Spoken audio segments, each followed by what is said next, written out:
ഞാനൊരു കാര്യം ഇവിടെ വായിക്കുകയാണ്. ഇങ്ങനെയാണ്: ജനിക്കണമെങ്കിൽ പെണ്ണായി ജനിക്കണം.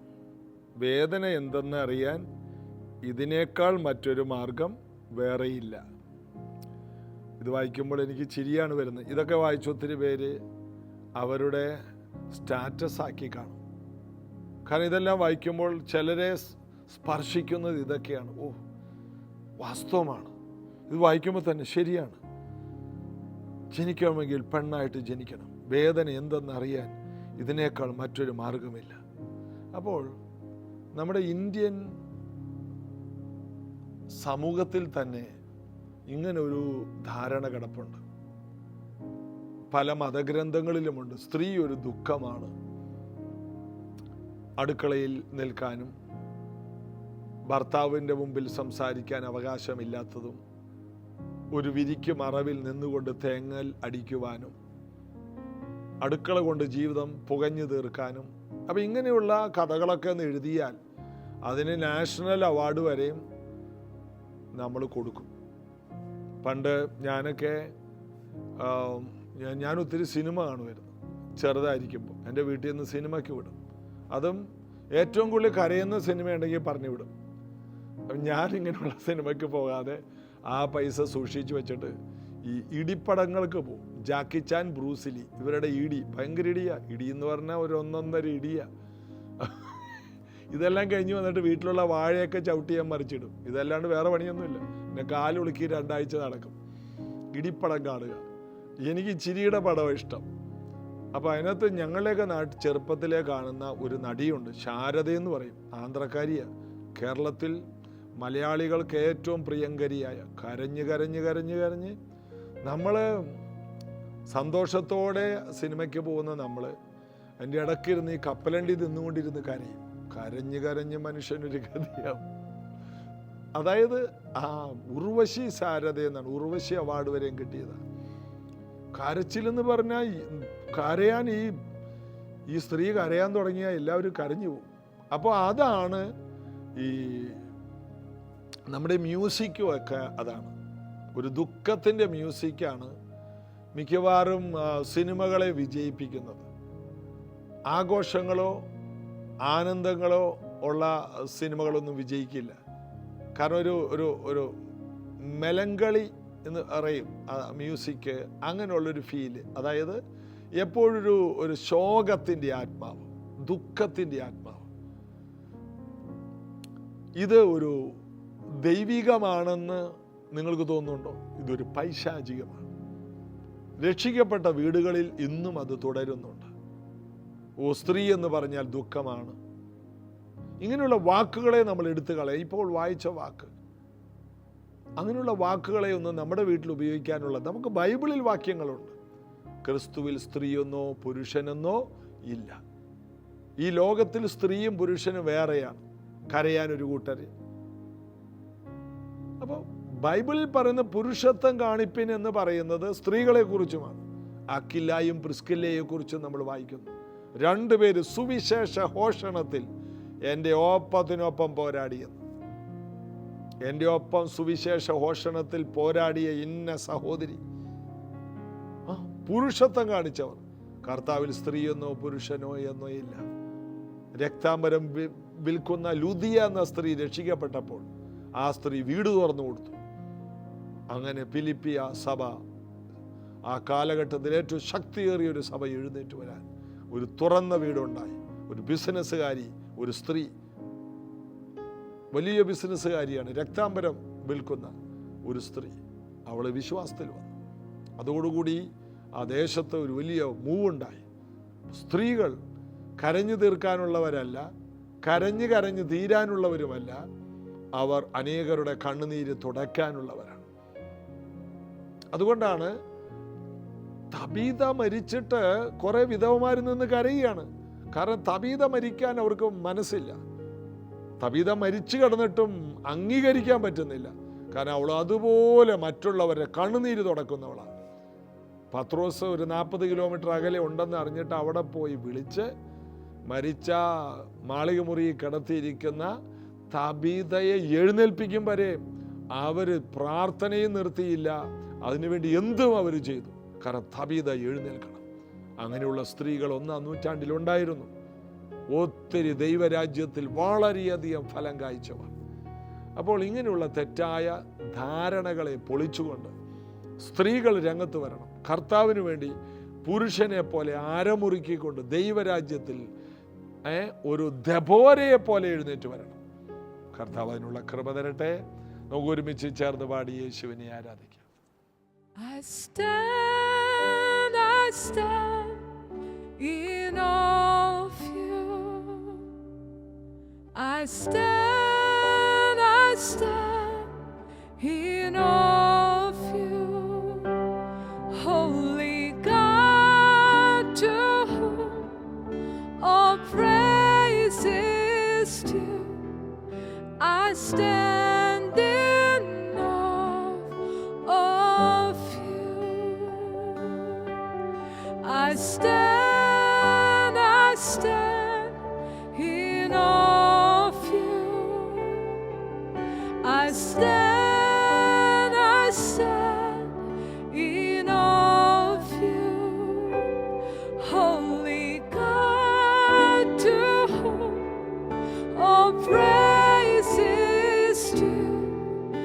I stand in awe of you. You are beautiful beyond description, too marvelous for words, too wonderful for comprehension, like nothing ever seen or heard. Who can grasp your infinite wisdom? Who can fathom the depths of your love? You are beautiful beyond description, majesty and awe.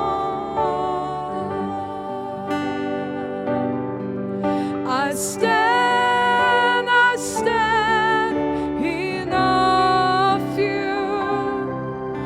I stand in awe of you. Holy God, to whom all praise is due. I stand in awe of you. You're beautiful. You are beautiful beyond description, too marvelous for words, too wonderful for comprehension, like nothing ever seen or heard. Who can grasp your infinite wisdom? Who can fathom the depths of your love? You are beautiful beyond description,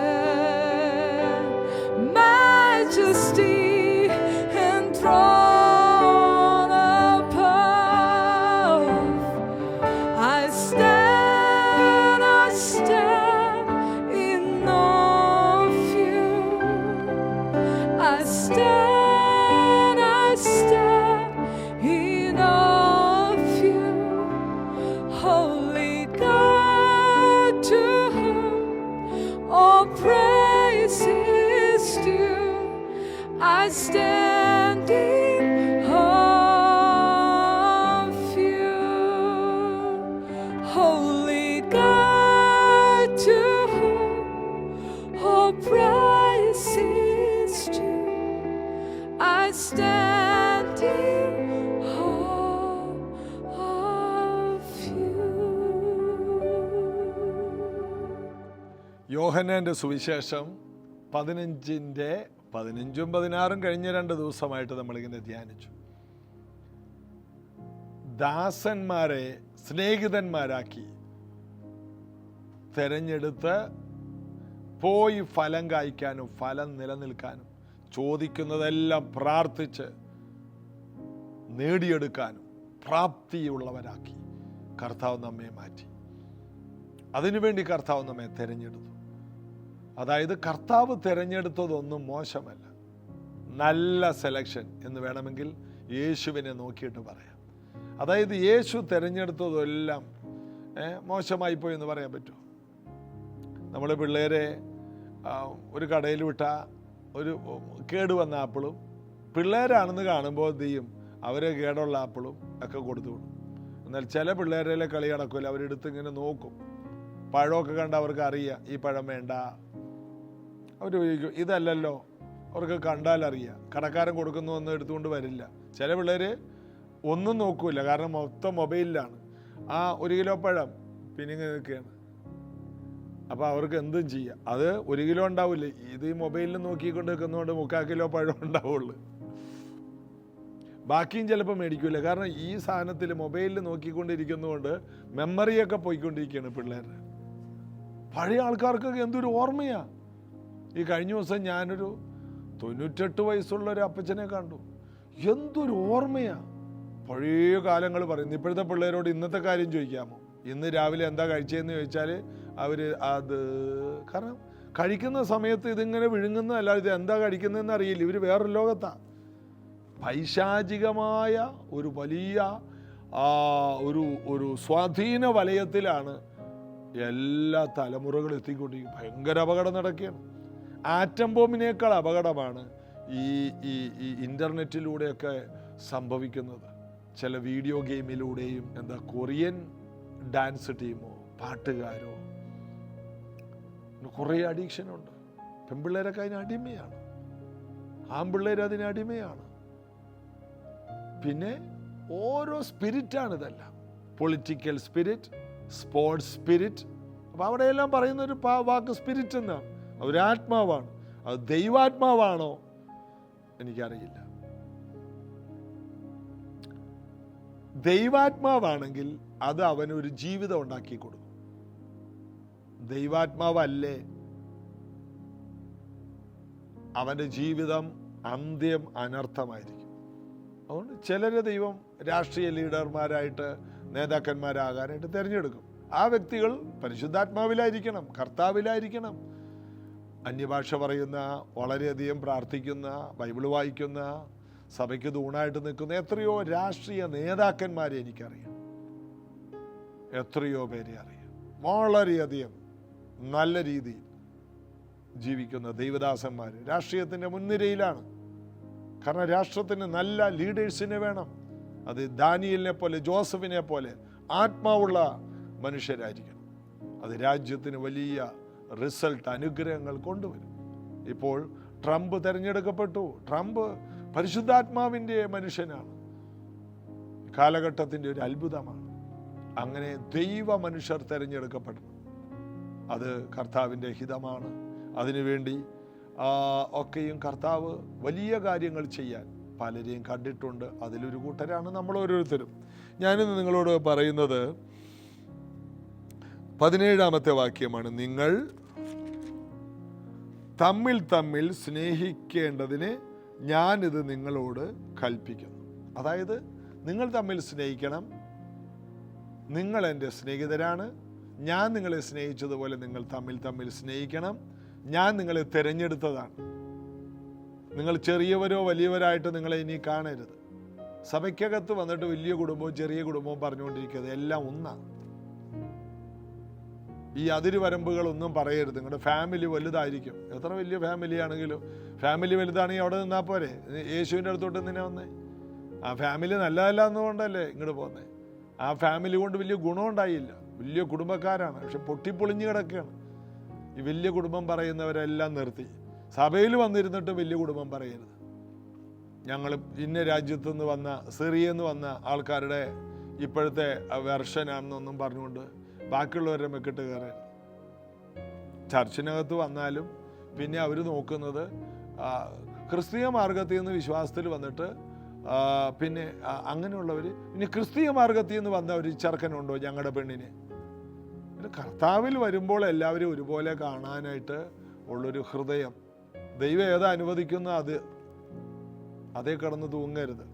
പല കുഞ്ഞുങ്ങൾക്കും കല്യാണങ്ങളൊക്കെ നടക്കാത്തതിൻ്റെ കാരണം അന്വേഷിക്കുമ്പോഴാണ് അറിയുന്നത്. കാരണം അവർക്ക് വന്ന ഒരു ആലോചന, പെണ്ണിന് ഇഷ്ടപ്പെട്ടു, പക്ഷേ പെണ്ണിൻ്റെ വീട്ടുകാർ പറഞ്ഞില്ല, ഞങ്ങൾ ആ ഫാമിലിയെ ഞങ്ങൾക്ക് പറ്റത്തില്ല, ചെറുക്കനൊക്കെ കൊള്ളാം, ഫാമിലി പോരാ, ഞങ്ങൾക്ക് വലിയ ഫാമിലി വേണം, വലിയ ഫാമിലി എന്ന് വേണം. പിന്നീട് കല്യാണം നടക്കുന്നില്ല. എന്താണ്? ദൈവം വെച്ചത് അതായിരുന്നു. ഇനി വേറെ ഒരു സാധനത്തിനെ കൊണ്ടൊന്ന് ഫിറ്റ് ചെയ്യാൻ പറ്റുമോ? ദൈവം ഒരുക്കിയ റിബേക്കയായിരുന്നു, ദൈവം ഒരുക്കിയ ഇസഹാക്ക് റിബേക്കയായിരുന്നു. ആ ബന്ധങ്ങളെ ഇങ്ങനെ അറിവില്ലാത്ത മാതാപിതാക്കൾ ഇങ്ങനെയുള്ള അബദ്ധങ്ങൾ ചെയ്യുന്നുണ്ട്. അപ്പോൾ ദൈവരാജ്യത്തിൽ വന്നിട്ട് തമ്മിൽ സ്നേഹിക്കുക, നമ്മളൊരു കുടുംബമാണ് എന്നുള്ള സത്യത്തിൽ ജീവിക്കണം. വലിപ്പ ചെറുപ്പങ്ങൾ ദൈവസഭയ്ക്കകത്ത് പറയരുത്. ഒരു വീട്ടിൽ 5 മക്കളുണ്ടെങ്കിൽ 5 മക്കളും വലിയ ജാതിയാണെന്ന് പറയൂ? ഇല്ല, അവരെല്ലാം ഒരു അപ്പൻ്റെ മക്കളാണ്, ഒരപ്പൻ്റെ അമ്മയുടെ മക്കളാണ്. ഇതുപോലെ വലിപ്പ ചെറുപ്പങ്ങൾ പറയാത്ത ഒരു കുടുംബമായിട്ട് ദൈവസഭ ഈ സത്യങ്ങൾ അറിയണം. ഇത് ഞാൻ നിങ്ങളോട് കൽപ്പിക്കുന്നു, ലോകം നിങ്ങളെ പകയ്ക്കുന്നു എങ്കിൽ അത് നിങ്ങൾക്ക് മുമ്പേ എന്നെ പകച്ചിരിക്കുന്നു എന്ന് അറിയുവിൻ. നമ്മൾ അറിയേണ്ട ഒരു സത്യം, നമ്മളെ ലോകം വെറുക്കുന്നുണ്ട്. എന്താ? നമ്മൾ ലോകത്തിൽ നിന്ന് തിരഞ്ഞെടുക്കപ്പെട്ടവരാണ്. ലോകത്തിൽ നിന്ന് തിരഞ്ഞെടുത്ത നമ്മെ ലോകം വെറുക്കും. എന്താണ്? നമ്മൾ മറ്റൊരു കാര്യത്തിന് വേണ്ടി തിരഞ്ഞെടുത്തു, ഇനി നമ്മൾ അവരുടെ വകയല്ല, നമ്മെ ഇനി അവർക്ക് അവരുടെ കൂട്ടത്തിൽ കൂട്ടാൻ കഴിയില്ല. ചിലരെന്ത് ചെയ്യും? അവരുടെ കൂട്ടത്തിൽ നിന്ന് മാറാതിരിക്കാൻ അവരിൽ ഒരാളാകാൻ ഞായറാഴ്ച സഭായോഗം മുടക്കിയും അവരുടെ എല്ലാ ഫംഗ്ഷനുകൾക്ക് പോയും അതിന് മുമ്പിൽ നിൽക്കാൻ നോക്കും. നിങ്ങൾ രക്ഷിക്കപ്പെട്ട ഒരു വ്യക്തിയാണോ, നിങ്ങൾ എന്തെല്ലാം കാണിച്ചാൽ ഒടുവിൽ അവർ നിങ്ങളെ ഉപേക്ഷിക്കും. കാരണം നിങ്ങൾ ലോകക്കാരല്ല, നിങ്ങൾ ദൈവത്താൽ തിരഞ്ഞെടുക്കപ്പെട്ടവരാണ്. ദൈവത്താൽ തിരഞ്ഞെടുക്കപ്പെട്ടവർ എന്തെല്ലാം ബന്ധമുണ്ടാക്കാൻ പോയാലും എത്ര രൂപയും സമയവും മുടക്കിയാലും അതെല്ലാം വേസ്റ്റാകും. കാരണം നിങ്ങൾ ദൈവത്തിന് വേണ്ടി വേർതിരിക്കപ്പെട്ട വ്യക്തിയാണ്. ലോകം യേശുവിനെ പകച്ചെങ്കിൽ നമ്മളെ പകയ്ക്കും എന്ന് അറിയണം. യേശു സ്വന്തത്തിലേക്ക് വന്നു, സ്വന്തമായവർ അവനെ കൈക്കൊണ്ടില്ല. നാം ഈ ലോകത്തിൽ ജീവിക്കുമ്പോൾ നമ്മുടെ ബന്ധങ്ങളെല്ലാം നമുക്ക് വിരോധമാകാം. ഒരു നല്ല വിശ്വാസിക്ക് എല്ലാം എതിരാകും. അവിടെ ഇത് മനസ്സിലാക്കണം. ബൈബിളിൽ പറയുന്നുണ്ട്, പച്ചമരത്തോട് ഇങ്ങനെ ചെയ്താൽ ഉണങ്ങിയതിനോട്. യേശുവിനോട് അവർ വെറുപ്പ് കാണിച്ചെങ്കിൽ നമ്മളോടൊരു അകലമുണ്ട്. അടുത്ത വാക്യം എങ്ങനെയാണ്? നിങ്ങൾ ലോകക്കാരായിരുന്നു എങ്കിൽ ലോകം തനിക്ക് സ്വന്തമായതിനെ സ്നേഹിക്കുമായിരുന്നു. എന്തുകൊണ്ട് നമ്മളെ സ്നേഹിക്കാൻ കഴിയുന്നില്ല? അവരുടെയും നമ്മുടെയും ജീവിതശൈലി രണ്ടാണ്. അവർ ചിരിക്കുന്ന കാര്യത്തിൽ നമുക്ക് ചിരിക്കാൻ പറ്റില്ല. അവർ ചിരിക്കുന്നത് അശ്ലീലങ്ങൾ പറഞ്ഞാണ്. അവരുടെ തമാശകളിൽ പോലും മോശമായ വാക്കുകളാണ്. നമുക്കത് പറയാൻ പറ്റുമോ? ഇല്ല. അവർ ചിരിക്കുന്നതിൽ നമുക്ക് ഇരിക്കാൻ പറ്റില്ല. അവർ കഴിക്കുന്നതും കുടിക്കുന്നതും നമുക്ക് പറ്റത്തില്ല. അവർ വിഗ്രഹാർപ്പിതങ്ങൾ ഭക്ഷിക്കും, നമുക്കത് പറ്റുമോ? ഇല്ല. അവരുടെ പല ഫംഗ്ഷനുകളിൽ നമുക്ക് സംബന്ധിക്കാൻ പറ്റില്ല. അവരുടെ ഫംഗ്ഷനുകളിലെല്ലാം പലതിലും നമുക്ക് ഒരുമിച്ചിരുന്ന് ഒരു ഫെലോഷിപ്പ് നടത്താൻ പറ്റില്ല. കാരണം അവിടെ മദ്യം അങ്ങനെയുള്ള കാര്യങ്ങൾക്ക് മുൻതൂക്കം കൊടുക്കുന്ന ഫംഗ്ഷനുകളാണ്. നമുക്ക് അവിടെ നിൽക്കാൻ പറ്റില്ല. അതിൻ്റെ എല്ലാം പേരിലാണ് ഇന്ന് പല രക്ഷിക്കപ്പെട്ടവർക്ക് വിഷമങ്ങളുള്ളത്. എന്നാൽ അറിയണം, ദൈവം തിരഞ്ഞെടുത്തത് അതിൽ നിന്ന് മാറി ശക്തിപ്പെട്ടിട്ട് അതിൽ കിടക്കുന്നവരെ വലിച്ചു കയറ്റണം. ആദ്യം നമ്മൾ വേർതിരിക്കപ്പെടണം. വേർതിരിക്കപ്പെട്ട നാം കർത്താവിൽ ശക്തിപ്പെട്ടിട്ട് ആ തീയിൽ കിടക്കുന്നവരെ വലിച്ച് നമ്മൾ പുറത്തു കൊണ്ടുവരണം. ആദ്യം വേർപെടണം, രണ്ടാമത് വീണ്ടും ശക്തിപ്പെട്ട് ചെന്നിട്ട് അവരെ അതിൽ നിന്ന് പൊക്കിയെടുക്കണം. ആരംഭ സമയത്ത് നമുക്ക് അവരെ രക്ഷിക്കാൻ വചനം അറിഞ്ഞുകൂടാ, സുവിശേഷം പറയാൻ അറിയില്ല, പ്രാർത്ഥിക്കാൻ അറിയില്ല. അങ്ങനെയുള്ളവർ വേർപെട്ട് ദൈവസന്നിധിയിരിക്കണം. അങ്ങനെ ഒരു പീരീഡ് ഉണ്ടാകും. അത് കഴിയുമ്പോൾ ശക്തരായി നമ്മൾ മോശ സ്വന്തം ജനത്തിൻ്റെ അടുക്കലേക്ക് പോയതുപോലെ ആ മുൾപ്പടർപ്പിൽ ദൈവം അവനെ തൊട്ടു ബലപ്പെടുത്തി അവനെ ശക്തീകരിച്ച് അത്ഭുതമാക്കി അയച്ചതുപോലെ നമ്മൾ എവിടെ നിന്ന് ഇറങ്ങിയോ ആ കുടുംബത്തിലേക്ക് ദൈവം നമ്മെ ശക്തീകരിച്ചയക്കും. അതുവരെയും വേർപെട്ട് മാറി ദൈവസന്നിധിയിരിക്കണം. ഒരു ദിവസം കിട്ടും. നമ്മൾ ശക്തരായിട്ട് അവരെ വിടുവിക്കുന്ന ഒരു സീസണിലേക്ക് പെട്ടെന്ന് വരണം. അതിന് ഒത്തിരി കാലമൊന്നും വേണ്ട, ഒരു 5-6 മാസം മതി, ഒരു വർഷത്തിനുള്ളിൽ നടക്കും. നാം വളരെ ശക്തരായി മാറാൻ ദൈവത്തോട് ചേർന്നിരിക്കണം. ആ അഭിഷേകത്തിൽ നിറഞ്ഞ് കൃപയിൽ നിറഞ്ഞ് നമ്മൾ പിന്നീട് അവിടെ ചെല്ലുമ്പോൾ അതിനകത്ത് പലരുടെയും ഭൂതമിളകും, രോഗികൾ സൗഖ്യമാകും. നിങ്ങളുടെ മേലുള്ള അഭിഷേകം നിങ്ങൾക്ക് തന്നെ അത് വെളിപ്പെടുത്താൻ കഴിയും. അവർ അതിശയിക്കും. അതുപോലെ നിങ്ങളെ ഞാൻ തിരഞ്ഞെടുത്താണ്, ലോകത്തിൽ ഞാൻ തിരഞ്ഞെടുത്തു. ലോകം നിങ്ങളെ പകയ്ക്കും. നിങ്ങൾ ലോകക്കാരായിരുന്നെങ്കിൽ നിങ്ങളെ സ്നേഹിക്കും. നിങ്ങളല്ല. എന്തിനാ? വേർപെട്ട് ജീവിക്കുന്നവരാണ് അഭിഷേകത്തിൽ നിറയുന്നത്. വേർപെട്ട് നിൽക്കുന്നവരാണ് ശക്തരാകുന്നത്. വേർപെട്ട് നിൽക്കുന്നവരാണ് ദൈവശബ്ദം കേൾക്കുന്നത്. വേർപെട്ട് നിൽക്കുന്നവരാണ് കൂടുതൽ ബലവത്തായിട്ട് ജീവിതം നയിക്കുന്നത്, പിശാചിൻ്റെ പ്രവർത്തികളെ ജയിക്കുന്നത്. അപ്പോൾ തെറ്റായ എല്ലാ വിശ്വാസങ്ങളിൽ നിന്നും വേർപെട്ട് തനിച്ചു പാർക്കുന്ന ഒരു ജനമായി ദൈവം സഭയെ വേർതിരിച്ചത് ശക്തിപ്പെട്ട് ജ്യോതിസുകളെ പോലെ അവരുടെ ഇടയിൽ തന്നെ പ്രകാശിക്കാൻ, അവരെ ഉപേക്ഷിക്കാനല്ല, അവരെ ഇച്ചിച്ചി എന്ന് പറയാനല്ല, നാം ശക്തിപ്പെട്ടിട്ട് വീണ്ടും പോയി അവരെ തന്നെ രക്ഷിക്കാൻ ദൈവം നമുക്കൊരവസരം തരും. അത് നമുക്ക് വിശ്വസിക്കാം. കർത്താവിൽ നമുക്ക് ആശ്രയിക്കാം, പ്രാർത്ഥിക്കാം. യേശു കർത്താവെ, ഇന്ന് കേട്ട വചനം പോലെ ഞങ്ങളുടെ ജീവിതത്തിൽ ഞങ്ങളെ അങ്ങ് വേർതിരിച്ചത്, ലോകത്തിൽ നിന്ന് വേർതിരിച്ചത്, ശക്തിപ്പെട്ട് ആത്മാവിൽ നിറഞ്ഞ് ബലമുള്ളവരായി തിരിച്ച് ഞങ്ങളുടെ സമൂഹങ്ങളെ രക്ഷിക്കാനാണല്ലോ. അതുകൊണ്ട് ഈ സത്യം മനസ്സിലാക്കി സത്യത്തിൽ നടക്കാൻ ഞങ്ങളെ പ്രാപ്തരാക്കണം. അതിനുള്ള അഭിഷേകം ഇന്നു മുതൽ ഈ മക്കൾക്കുണ്ടാകണം. അതിനുള്ള പ്രാർത്ഥനാ ജീവിതം ഉണ്ടാകണം. അതിനുള്ള വചന ധ്യാനം ഉണ്ടാകട്ടെ. നല്ല കൂട്ടായ്മകളിൽ ഇത് ശ്രദ്ധിക്കുന്നവർ പോകട്ടെ. കർത്താവിൻ്റെ തിരിഹിത പ്രകാരമുള്ള കൂട്ടായ്മകളിൽ പോയി ഇവരനുഗ്രഹിക്കപ്പെടട്ടെ. അനുഗ്രഹിക്കുന്നു യേശുവിൻ നാമത്തിൽ. ആമേൻ. കർത്താവ് അനുഗ്രഹിക്കട്ടെ. ഇത് കേൾക്കുന്ന ഓരോരുത്തരും നിങ്ങൾ ഏത് രാജ്യത്താണോ അവിടെ അഭിഷേകത്തിൽ നിറഞ്ഞ് ദൈവവചനത്തിൽ നിറഞ്ഞു നിൽക്കുന്ന ഒരു സഭയുണ്ടോ, നിങ്ങൾ ആ ചർച്ചിലേ പോകാം. ആത്മാവിൽ നിറഞ്ഞു നിൽക്കുന്ന ഒരു ദൈവദാസന് സഭയുണ്ടോ, നിങ്ങൾ അവിടെ പോകണം. അവിടെ നിങ്ങൾക്ക് വളരാൻ കഴിയും. വലിയ കൂട്ടത്തെയല്ല നോക്കേണ്ടത്, ചെറിയ കൂട്ടത്തെയല്ല നോക്കേണ്ടത്.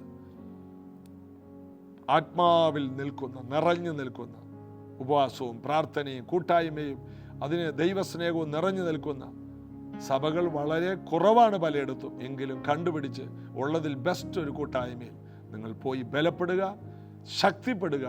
നിങ്ങളുടെ കുടുംബത്തിന് നിങ്ങളെ തന്നെ ഒരു അനുഗ്രഹമാക്കാം. അതിനായിട്ട് ഒരുങ്ങാം. നാളെ നമുക്ക് അനുഗ്രഹിക്കപ്പെട്ട ഒരു ഉപവാസ പ്രാർത്ഥന സഭയിലുണ്ട്. രാവിലെ 10:30-ക്കാണ്. അവസരങ്ങൾ ഉണ്ടാക്കി കടന്നു വരാൻ എല്ലാവരും ശ്രമിക്കണം. God bless you. വീണ്ടും നമുക്ക് ഒരുമിച്ച് കാണാം. ആമേൻ.